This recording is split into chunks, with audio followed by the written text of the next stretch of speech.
Hello everyone. In this video I'm going to install third-party app in BlueStack. Then I will examine an app for vulnerabilities using Quirk. Then I will configure unified endpoint management software.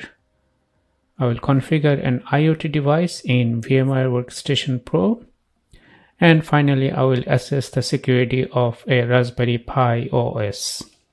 First, I'm going to install the BlueStack Android emulator, and then in the Android emulator, I'm going to install a third-party app. Third-party app stores allow users to install applications that are not checked by Google or Apple development process. So those apps can bring vulnerabilities to the devices. I will go to bluestack.com website.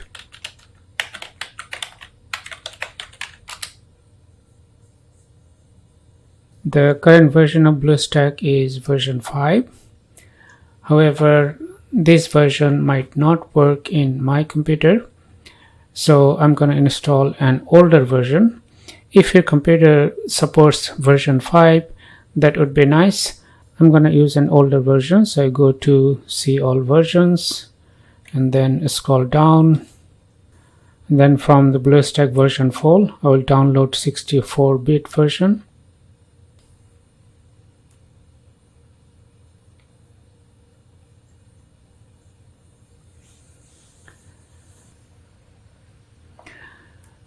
This file has been downloaded, so I'm going to run this file and then click on install now.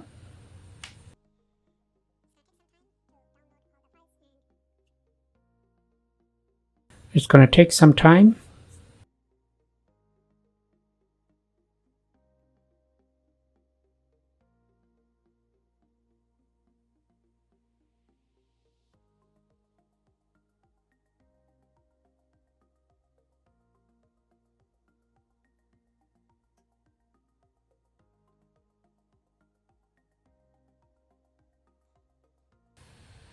BlueStack is like a virtual machine, and if you try to install BlueStack in a virtual machine, then it's going to be a nested virtual machine.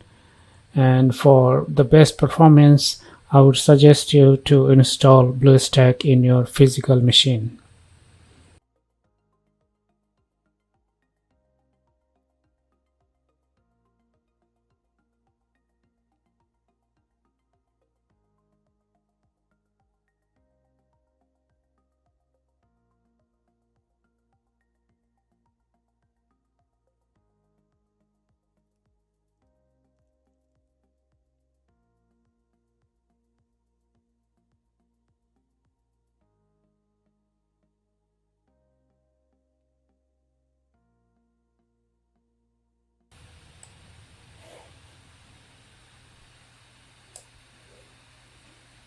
I will not sign in for now, and then I will go next, and done.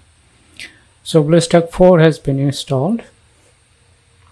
Next, I'm gonna change its settings to phone mode. So I go to settings, and then from display I change it to portrait and save and restart.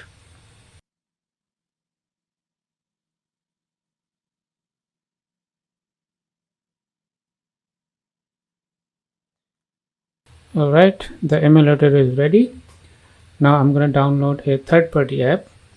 So I go to my physical computer's browser and go to a website m.appkpure.com/editor-choice.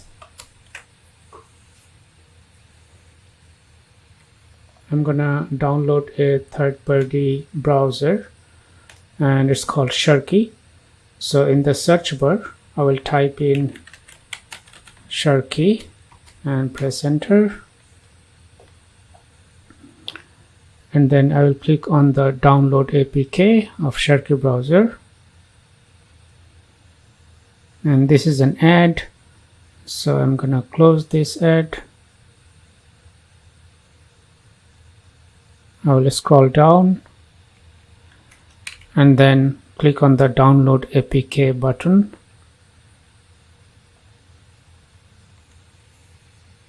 I will save this APK file.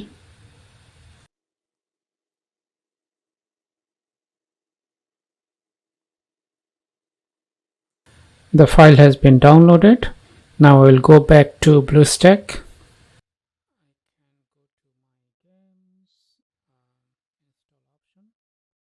Next, from the available icons, I will click on the icon which says install APK. So I'm gonna select the APK file that I downloaded on my physical computer and then click on open.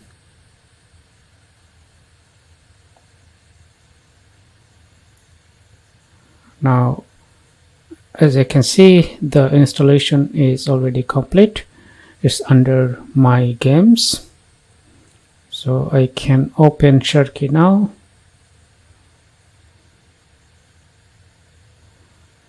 And browse pages. Anyway, a third-party app can bring vulnerabilities in your mobile device.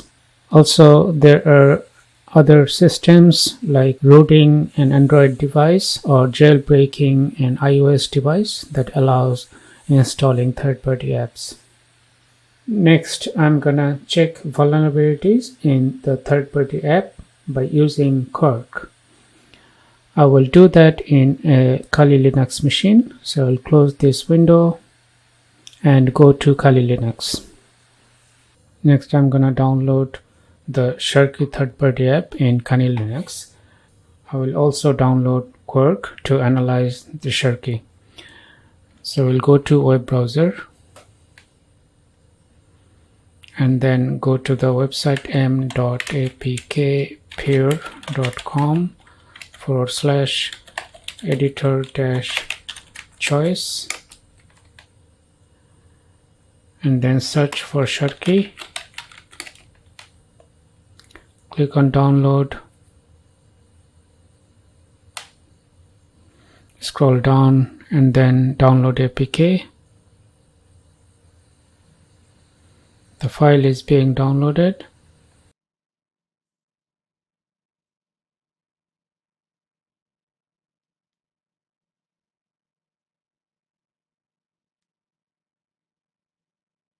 The download is complete. I'm going to close this browser and I will open terminal. Next, I will use the command sudo git clone https://github.com/linkedin/kirk.git.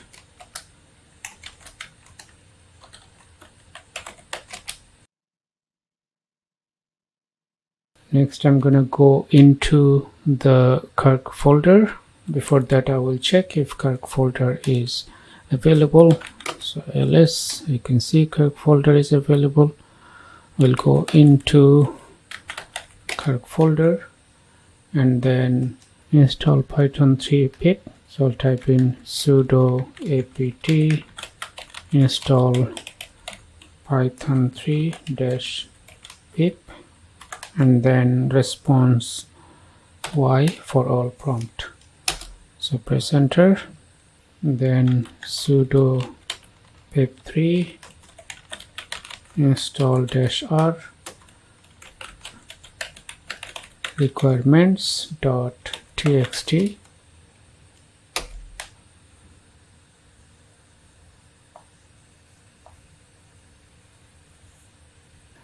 It shows some error message, but this is an issue with the package, not with pip. So I'll continue with the next command, which is sudo pip3 install and then space and a dot. Make sure you don't miss this dot. Okay, So press enter.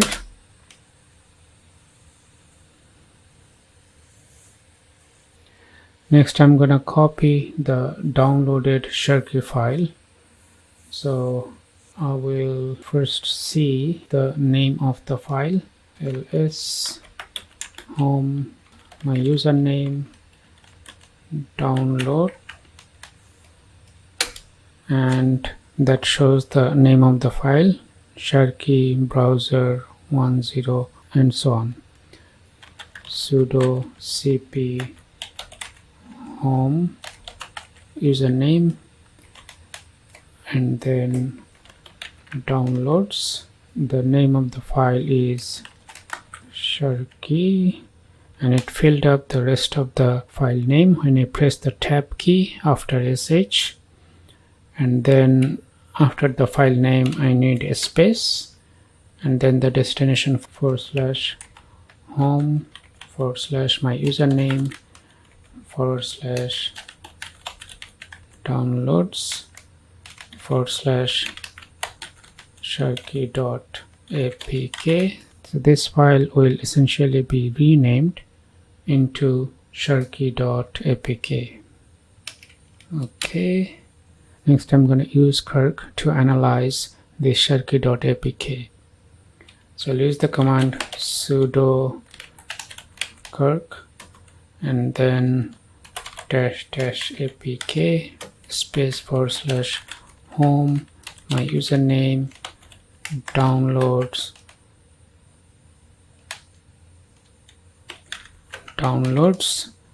and then sharky.apk.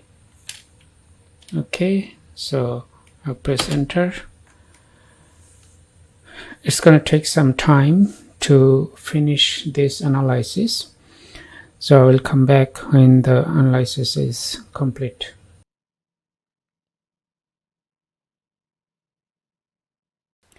The scan is complete.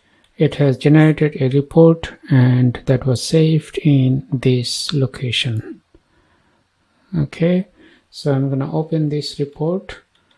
The command is xdg-open, and then the name of the report file. The location starts with user local live python 3.10 distribution packages QARK report, and then report.html. It is gonna open this report in browser when I press enter, and you can see the vulnerabilities in the APK file. For example, here it says logs are detected. This may allow potential leakage of information from Android application.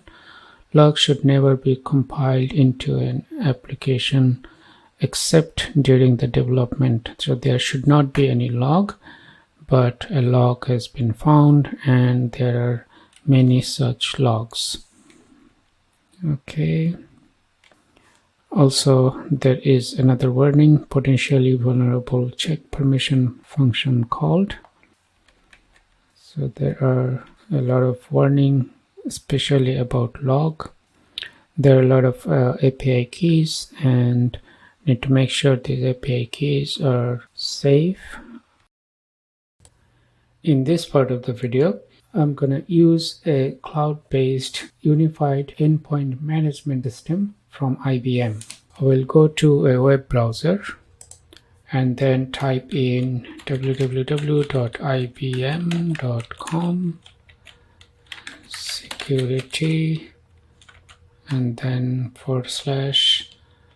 /MAAS 360. That's the endpoint management application's name, and then /mobile-device-management.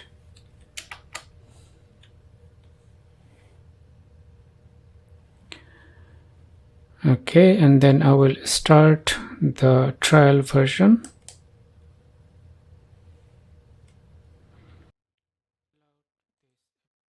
I need to fill up this form.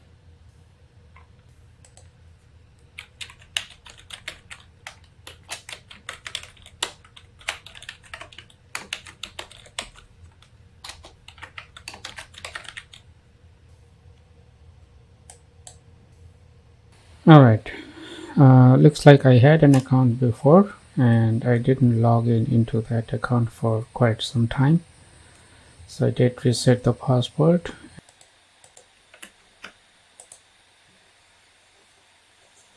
I opened this account long ago. So I'm going to update information. If you create a new account, you might need to provide similar information.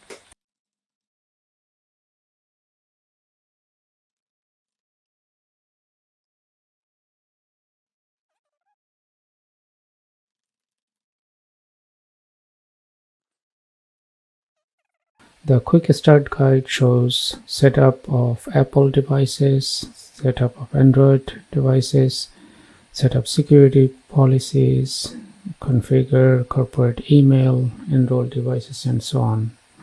I will go through this and see what are the options. Set up Apple enrollment, I will skip for now, and then set up Android Enterprise. I will skip this one too. There are different type of security policy: basic, intermediate, strict, and not secure. I will select this basic policy. I will skip the native email and skip this part as well.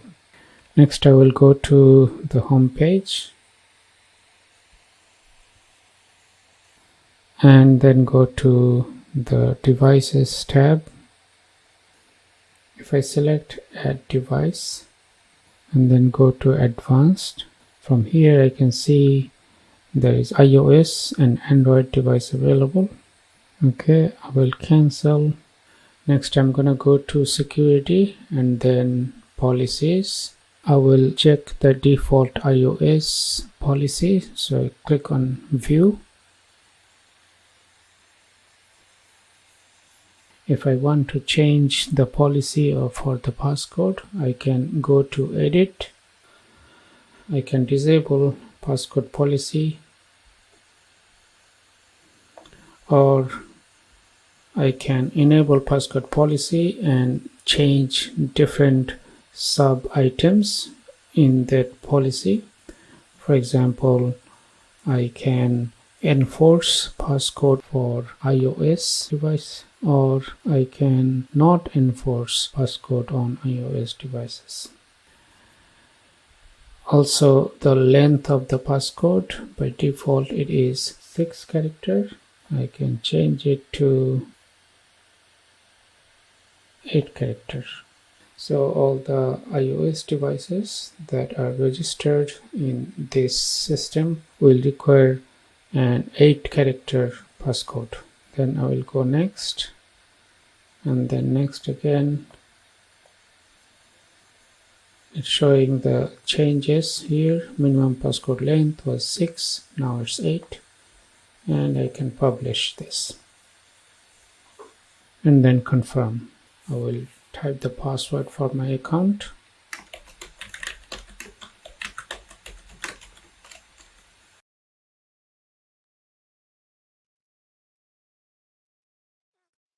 Next, I will edit this policy and set the minimum passcode length back to 6.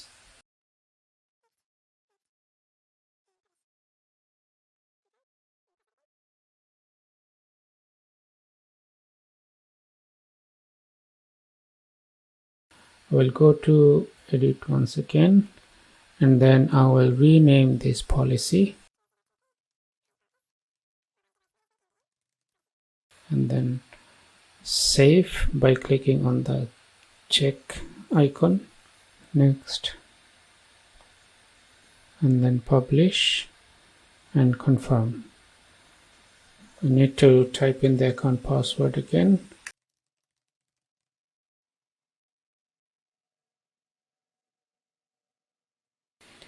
Okay, I have updated the policy and gave a new name for this iOS policy.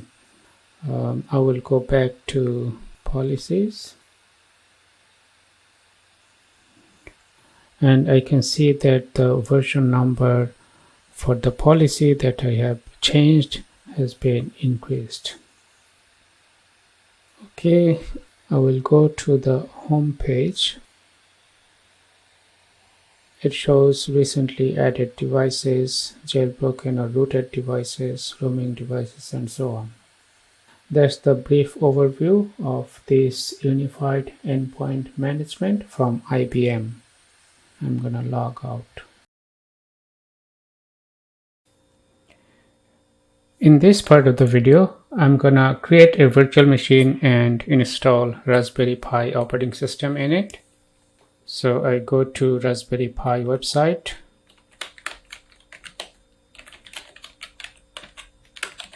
raspberrypi.com, and then I will download the Raspberry Pi operating system. So go to software. This is going to download an executable file. I'm looking for an ISO file. So I will check, see all download options.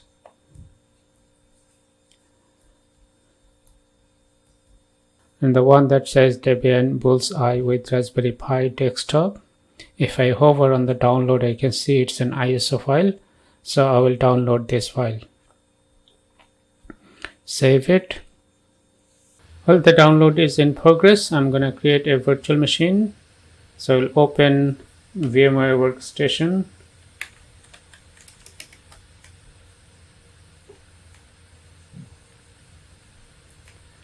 And then start creating a new virtual machine. I'll keep the custom and go next. I'll leave the default hardware compatibility, go next.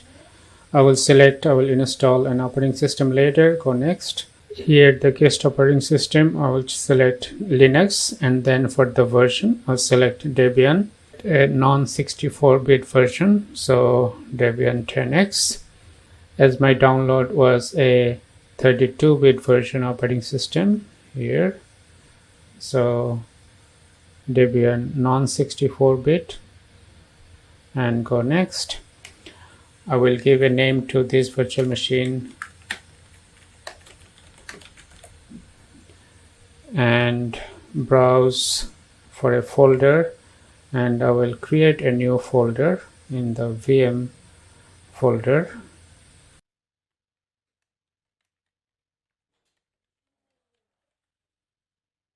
And I'll select this newly created folder and go next. I'll leave the processor as default, go next. Leave memory as default, go next. I will leave the network card as default and go next. Next again, next again. I'll create a new virtual disk and leave the default. I will store the virtual disk as a single file and go next. Next again, and then finish. The virtual machine has been created. Next, I will mount the downloaded ISO file with the CD/DVD of the Raspberry Pi virtual machine. So I go to CD/DVD and then use ISO image, browse, and then select the Raspberry Pi ISO image and open and OK. Now I will power on this virtual machine and I will click inside and then scroll down and select graphical install and press enter. I will go through this wizard.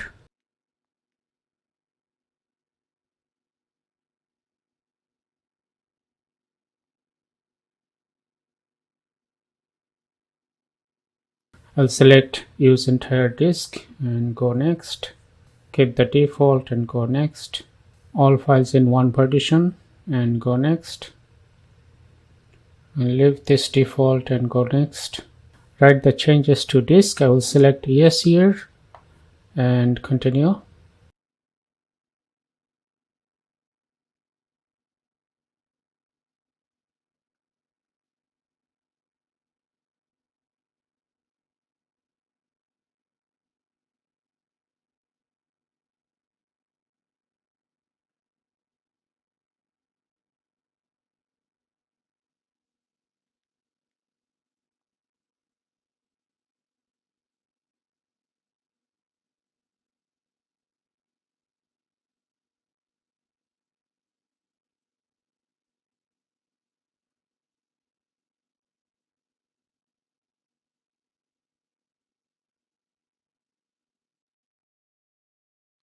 It's gonna take some time to finish the installation, so I'll come back when the next prompt appears.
I will install the grub bootloader here.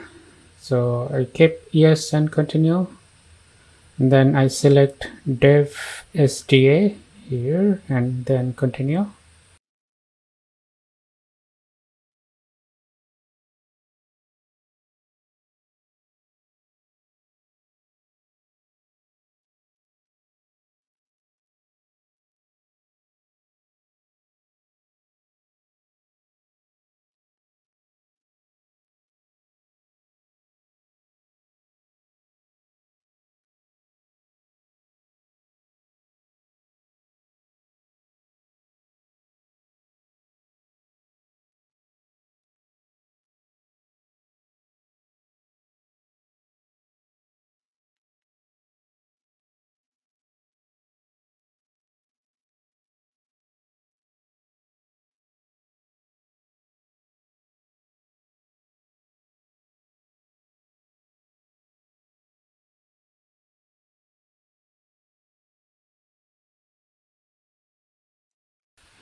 The installation is complete.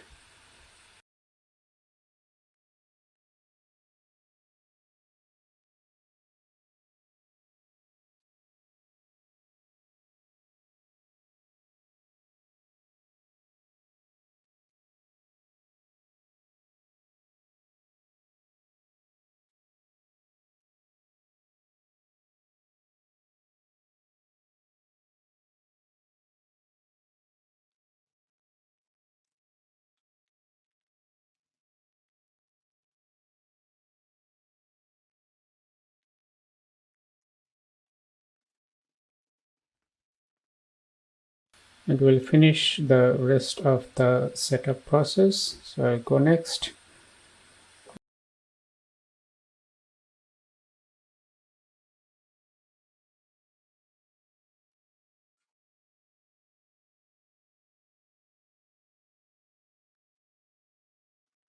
For username, I will use pi,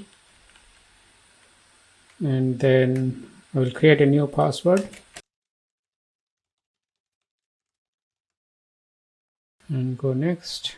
It giving me warning that this is a default value for username or password, and it strongly recommends to go back and choose something else.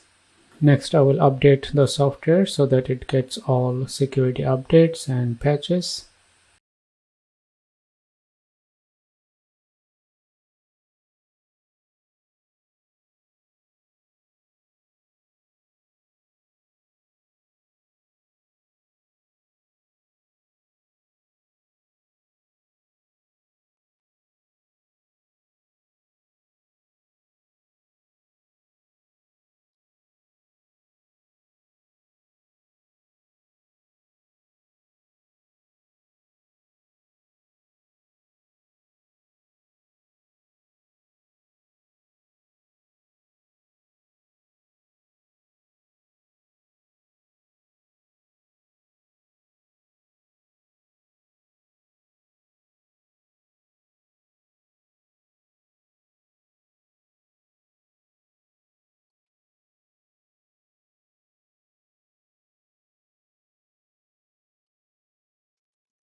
The update is complete. Now click on OK and restart.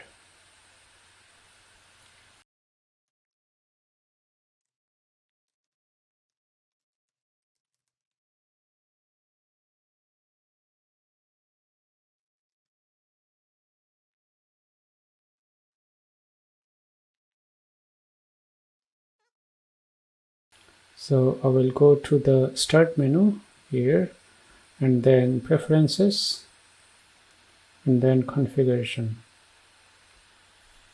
As you have noticed, after restarting, I did not need to type in the password because auto login was enabled. So I'll disable auto login. Then I will go to interfaces and then enable SSH, and then I'll press on OK. Next I will reboot Raspberry Pi.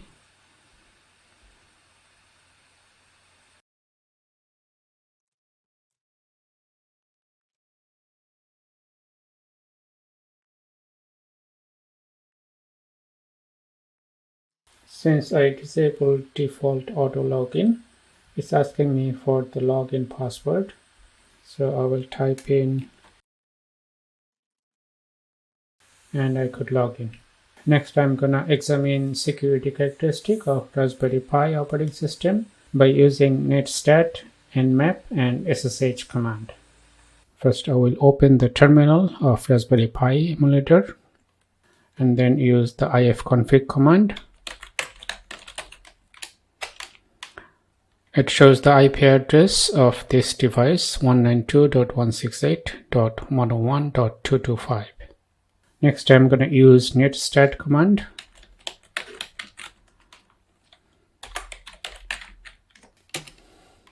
This command shows the ports that this device is listening to. For example, here you can see port number 22 is open and listening to. As I enabled SSH, I can see port number 22 is open. Next, I'm gonna try SSH into Raspberry Pi from my Kali Linux. So I will go to Kali.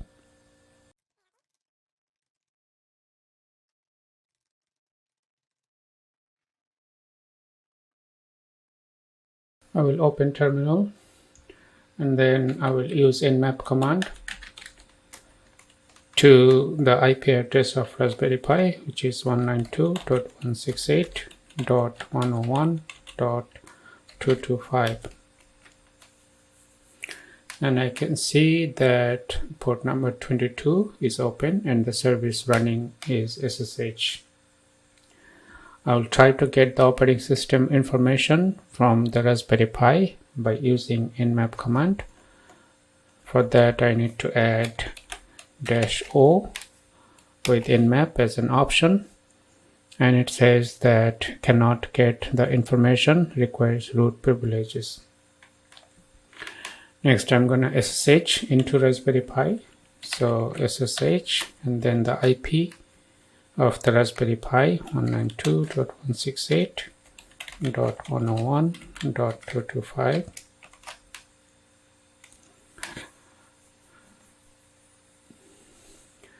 Are you sure? I type yes. And I'll type my account password in Kali Linux.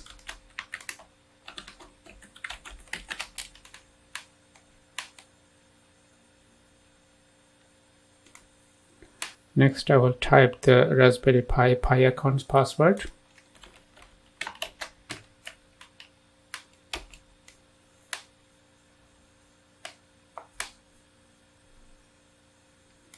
And it didn't let me log in.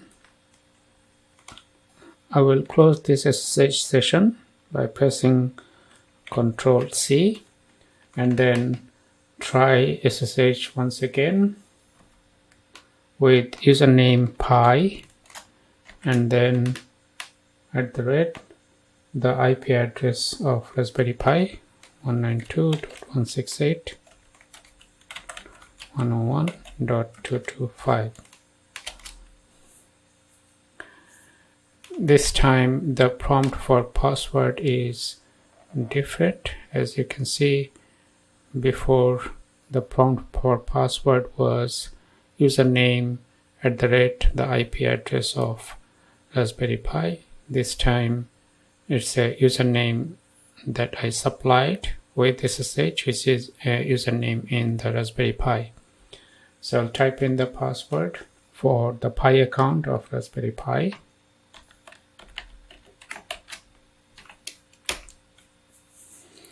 And I could successfully log in. As you can see, the prompt has changed. The username at the host name of Raspberry Pi. I'll show the host name of the device, and it's showing that host name is Raspberry Pi. Next, I'm gonna try to change the password of the root account, and it doesn't allow me to change the password of root account. I will check the password file. It is under etc passwd, and in this file, if I scroll down,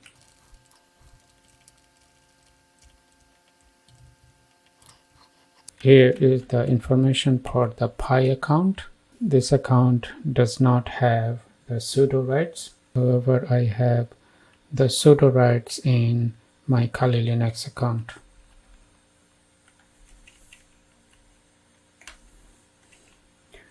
Okay, so I'm gonna exit. I will press escape key and then :Q exclamation sign and press enter. I have checked some security features in Raspberry Pi that are default, and they are much more secure as compared to Kali Linux. And that is gonna be the end of this video. I hope you found this video was helpful. Thank you for watching.